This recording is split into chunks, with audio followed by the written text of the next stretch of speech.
इस वीडियो के अंदर हम सिमिलर मैट्रिक्स के बारे में पढ़ेंगे। सिमिलर मैट्रिक्स की डेफिनेशन इस तरह से है कि मैं कहूँगा कि ये matrix A and B are similar matrices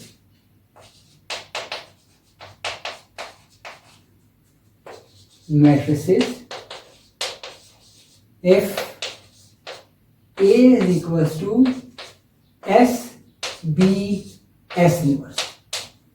basically ये सिमिलर मैट्रिक्स की डेफिनेशन है और इस डेफिनेशन को देखने साथ आप कहेंगे ये तो डायगोनलाइजेशन की डेफिनेशन थी। नहीं, मगर इसमें काफ़ी ज़्यादा मुख्तलिफ है ये डेफिनेशन डायगोनलाइजेशन की मैट्रिक्स के अंदर से। जो डायगोनलाइजेशन की डेफिनेशन थी उसमें हमारे पास जो बी थी वो डायगोनल मैट्रिक्स थी और जो बी थी उसके अंदर आइगन वेक्टर्स थे। यहाँ पे बी में आइगन वेक्टर्स नहीं है, बी भी एक स्केलर मैट्रिक्स हो सकती है। तो ए भी एक स्केलर मैट्रिक्स है और बी भी एक स्केलर मैट्रिक्स हो सकती है। दूसरी बात ये कि डायगोनलाइजेशन की डेफिनेशन थी उसमें जो हमारे पास एस थी इसके अंदर आइगन वेक्टर्स थे। यहाँ पे एक्स एस कुछ भी हो सकती है, एस एक ऑर्बिटरी मैट्रिक्स है। तो यहाँ पे हमारे पास कोई कंडीशन नहीं है, कुछ भी हो सकता है। तो हाँ, जब हमने डायगोनलाइज किया था तो हमारे पास जो लैम्डा आया था वो लैम्डा और ए वो भी सिमिलर मैट्रिसेस थी क्योंकि वो डेफिनेशन में पूरी होती थी। मगर जो है हर डायगोनलाइजेशन मैट्रिक्स जो है वो सिमिलर मैट्रिक्स में इसकी निकाल सकते हैं, मगर वाइसा वर्सा क्यों नहीं है? क्योंकि इसमें ए मैट्रिक्स जो है वो डिफेक्टिव मैट्रिक्स भी हो सकती है। अगर मेरे पास डिफेक्टिव मैट्रिक्स हो तो मैं उसको डायगोनलाइज नहीं कर सकता, मगर यहाँ पे ए डिफेक्टिव मैट्रिक्स है और फिर भी मैं ए की सिमिलर मैट्रिक्स निकाल सकता हूँ। इसका क्या फ़ायदा है? तो इसका भी जो है बेसिकली इस तरह का फ़ायदा है कि मैं यहाँ पे चेंज ऑफ बेसिस वाला काम कर रहा हूँ। अगर मेरे पास एक बेसिस में डेटा आया हुआ है और मैं डेटा को किसी और बेसिस में कन्वर्ट करके और वहाँ पे ट्रांसफॉर्मेशन अप्लाई करके डेटा के बारे में इनसाइट्स डेवलप कर रहा हूँ। तो यहाँ पे जो चेंज ऑफ बेसिस का जो है ना काम हो रहा है कि ये वाला जो है ये ए स्टैंडर्ड बेसिस को किसी और बेसिस में कन्वर्ट कर रहा है, ये जो है किसी और बेसिस में ट्रांसफॉर्मेशन हो रही है और ये स्टैंडर्ड बेसिस को दोबारा से जो है ना ए की जो किसी और बेसिस से दोबारा स्टैंडर्ड बेसिस में कन्वर्ट कर रहा है। तो यहाँ भी जो है ना चेंज ऑफ बेसिस वाला काम हो रहा है। तो इस तरह से मैं यहाँ भी इनसाइट्स डेवलप कर रहा हूँ। जो सिमिलर मैट्रिसेस हैं उनकी तीन की प्रॉपर्टीज हैं। सो इनकी प्रॉपर्टीज क्या क्या हैं?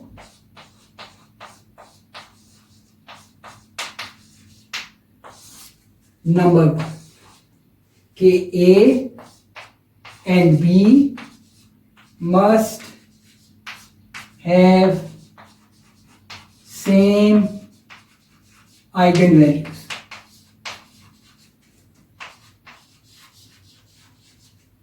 प्रॉपर्टी नंबर वन ये है कि ए और बी की सेम आइगन वैल्यूज होनी चाहिए। प्रॉपर्टी नंबर टू क्या है? नंबर टू है कि determinant of A must be equals to determinant of B. Property number two ये है कि जो ए का डिटर्मिनेंट होगा वो बी के डिटर्मिनेंट के इक्वल होगा। और जो प्रॉपर्टी नंबर थ्री है वो क्या है कि जो ट्रेस है, ट्रेस क्या था? ट्रेस था जो डायगोनल की एंट्रीज थी उनका sum. Trace of A must be equals to trace of B. So हमारे पास ये थ्री की प्रॉपर्टीज हैं सिमिलर मैट्रिसेस की। हमारे पास एक और प्रॉपर्टी भी है, प्रॉपर्टी नंबर 4, जो शायद इतनी क्रिटिकल नहीं है। तो बेसिकली ये थ्री की प्रॉपर्टीज हैं। अगर आपने ये चेक करना हो कि मैट्रिक्स सिमिलर हैं कि नहीं है तो ये तीन प्रॉपर्टीज चेक कर लें तो काम चल जाएगा। चौथी प्रॉपर्टीज हमारे पास ये है, वो कहता है कि जी कि इफ़ जो हमारे पास आइगन वेक्टर है ए का, if x1 is eigen vector of A, अगर x1 आइगन वेक्टर है ए का, देन हमारे पास देन S इनवर्स x1 जो होगा आइगन वेक्टर होगा बी का। तो ये होगा जी आइगन वेक्टर ऑफ बी। तो अगर मेरे पास एक x1 जो है वो आइगन वेक्टर है मैट्रिक्स ए का और ए और बी सिमिलर मैट्रिसेस हैं, देन एस x1 होगा, एस इनवर्स x1 होगा आइगन वेक्टर बी का। सो इनके अंदर से जो दो प्रॉपर्टीज है ना उनको हम जल्दी से प्रूव करके भी देखते हैं। तो हम जो ये वाली प्रॉपर्टी है और जो ये वाली प्रॉपर्टी है इसको हम प्रूव करके देखते हैं। सो प्रूफ के लिए हमारे पास जो थ्योरम है वो कुछ इस तरह से है। Theorem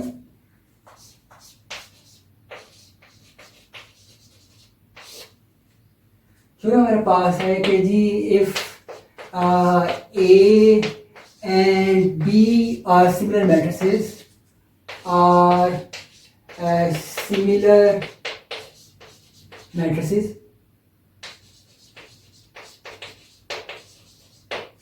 and if lambda is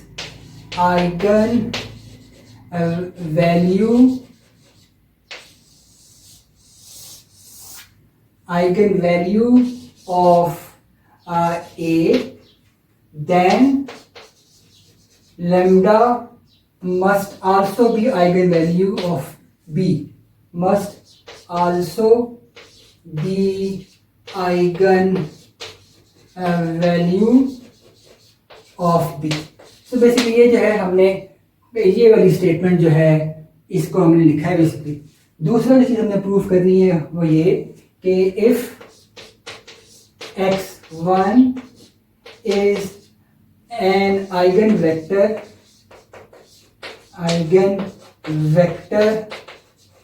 of A, then S inverse x1 must be an eigenvector of B. तो ये हमारे पास जो है थ्योरम की एक लंबी सारी स्टेटमेंट है जो इतनी कंसाइज नहीं है, शायद इससे बेहतर की जा सकती थी। तो इसका जो प्रूफ है वो किस तरह से है कि मेरे पास A और B जो है सिमिलर मैट्रिसेस हैं। इसका मतलब है मैं ऐसे लिख सकता हूँ कि जी A is equals to S B S inverse. ठीक है ना, ये बात तो थ्योरम के प्रूफ में गिवन है कि मैं ऐसे लिख सकता हूँ। और थ्योरम के प्रूफ में ये भी गिवन है कि एक मेरे पास आइगन वेक्टर है A का जो x है और मेरे पास आइगन वैल्यू है जो लैम्डा है। तो मेरे पास ये वाली बात भी थ्योरम में गिवन है। तो मेरे पास ये क्वेश्चन नंबर 1 है, ये क्वेश्चन नंबर 2 है। अब मैंने इन दोनों क्वेश्चंस को ना कंबाइन करके लिखा। तो मैंने लिखा कि जी AX इज इक्वल टू, उसका आंसर क्या आएगा SB S इनवर्स, क्योंकि ये वाली चीज जो है ये A है और यहाँ मैंने x लिख दिया। और ये किसके बराबर आएगी, ये बराबर आएगी लैम्डा x। सो बेसिकली मैंने जो है इन दोनों क्वेश्चंस को कंबाइन करके यहाँ पे लिखा। फिर मैंने क्या किया कि जो ये वाला s है मैं उसको उस तरफ ले गया। तो मैंने लिखा कि जी B S inverse x is equal to, ये वाला s जो था मैं उस तरफ ले गया, जो बन गया S इनवर्स लैम्डा x।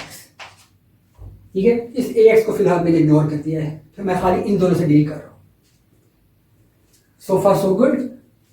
अब मैंने क्या किया कि जो इस लैम्डा को मैं बाहर ले जाऊंगा, s को अंदर ले जाऊंगा। आप हमेशा ऐसे नहीं कर सकते कि चीज़ों का ऑर्डर चेंज करते हैं भाई, क्योंकि लैम्डा स्केलर है तो स्केलर के लिए कोई मसला नहीं है। स्केलर को मैं चाहे मैट्रिक्स से पहले ले जाऊँ चाहे मैट्रिक्स के बाद ले जाऊँ, कोई मसला नहीं है। तो मेरे पास इसका आंसर आएगा B S inverse x is equals to lambda S inverse x। अब मैंने क्या किया, मैंने कहा ये जो दोनों चीजें हैं ना, ये मेरे पास एक नया आइगन वेक्टर बन गया जिसे मैं y कह रहा हूं। तो मैंने कहा B y is equals to lambda y। और ये बात है भी ठीक कि जब मैं किसी मैट्रिक्स को किसी वेक्टर से मल्टीप्लाई करता हूं मेरे पास वेक्टर ही आता है। सो पहली स्टेटमेंट जो है यही कह रहा है कि जो B है इसकी जो है एक आइगन वैल्यू है लैम्डा। और इसका मतलब है कि हमारे पास थ्योरम का जो ये वाला हिस्सा है ये प्रूफ हो गया, क्योंकि हमने कहा था कि A की आइगन वैल्यू है लैम्डा और यहाँ पे हमने ये भी शो कर दिया कि B की आइगन वैल्यू है लैम्डा। और लैम्डा के अगेंस्ट जो आइगन वेक्टर है B का y, वो बेसिकली क्या है, वो बेसिकली है S इनवर्स x। सो x था आइगन वेक्टर ए का, और एस इनवर्स एक्स है आइगन वेक्टर बी का। सो बेसिकली जो है ये वाली चीज़ भी थ्योरम की स्टेटमेंट में, और जो सेकंड में थी ये वाली चीज़ भी, ये दोनों जो स्टेटमेंट में चीज़ें हैं ये प्रूफ हो गई हैं, और that is basically end of our proof. So अब हम ये करते हैं कि हम सिमिलर मैट्रिक्स की कुछ एग्जांपल्स करते हैं।